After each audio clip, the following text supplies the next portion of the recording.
Ooh, look at the moon. So this is how to take the glass out on one of these Snugtop camper shell thingies. The reason we're doing it is these rivets have broken, and so it's starting to separate here and the glass is hanging out. The molding has come out. So it's held on just by rivets. So the bottom rail is held on by 2 rivets here, and then 2 rivets here that have failed, and then the glass just slides in there. And it looks like that when it's closed. So you can see this is where it's hanging low, and the glass is starting to lose its molding. So we're gonna have to find a molding of this variety that's fresh, put it in there. It'd be best to put a new rubber seal around the whole window. It's super thin on the bottom, and then it's got a little thicker lip on it. Don't know what it's called, but I've looked all over the internet and I can't find it anywhere. Checked with the manufacturer of Snugtop, nobody has it. So I'm just gonna try to pull it out and reuse it. Maybe we can silicone seal around it. It's pretty good around most of it. I would guess it probably all leaks though in the rain because it's so old and crusty. And I've got to be able to get this out and then put it back on the glass. So in order to do that, I don't have enough room if this side is undone, but that side is still done. So we will drill out these 2 rivets on the other side, lift it up, hopefully don't screw up any of the more molding, and then jam it back in there. So just drilling out the center real careful because this is aluminum, so I don't want to go too deep and ruin the frame. About the same size as the hole, and then I'm just going to drill until the top of the rivet pops off. Like that. And now I should be able to take it apart. A liquid seal would probably be a decent option if you were never going to take it apart again. Like get some silicone caulk and put it all around the window and then glue it back together. You just, then when your window breaks again, you might not be able to easily get the glass out. Some people also would cut a custom piece of plexiglass to replace the window with and then caulk it in there. That's another way. But what we did is we raised up the window. We pulled up on it after drilling out those 2 rivets.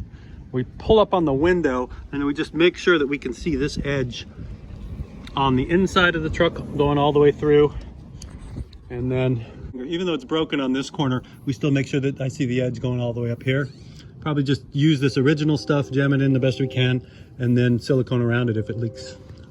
Getting it all to jam down again is a bit of a challenge. You can see this, I need to move down about another 1/4 inch in order to get to the rivet holes where they're supposed to be. There's not much clearance. There's not much clearance in the glass. And then over on this side where I drilled out the rivet, I've just temporarily put a screw in here. I don't want to rivet it together yet in case I need to move it more, but this will keep this side from popping up while we're trying to push the other side down. All right, so I'm gonna hammer on glass and aluminum, which is probably not the smartest thing, but we're gonna have my son hold this, kind of pushing upwards so we don't damage the hinges too much. And I'm just gonna gently kind of beat on it with a hammer with a block of wood to distribute the load over a wider area so I don't bend the aluminum.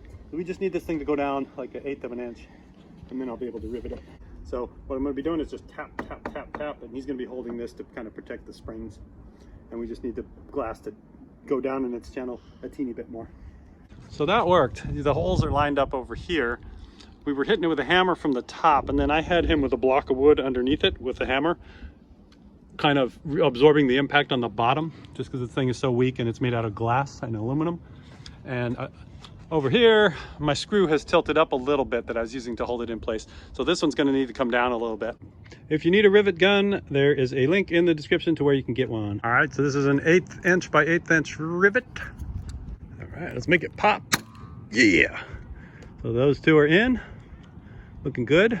Probably smart to check the other rivets if your shell's riveted together. Some of them are pretty sketch.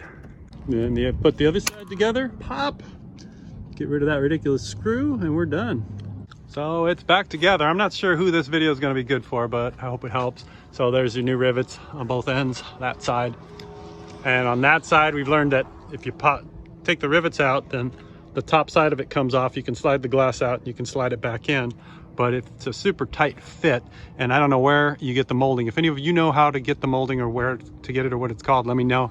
So it should be nice to have some that doesn't leak, but I think if it does leak, we'll just do silicone caulk around both the front and back, and then it should be fine. Thanks for watching. Hope this helped. That's what you get when you pay $150 for a camper shell.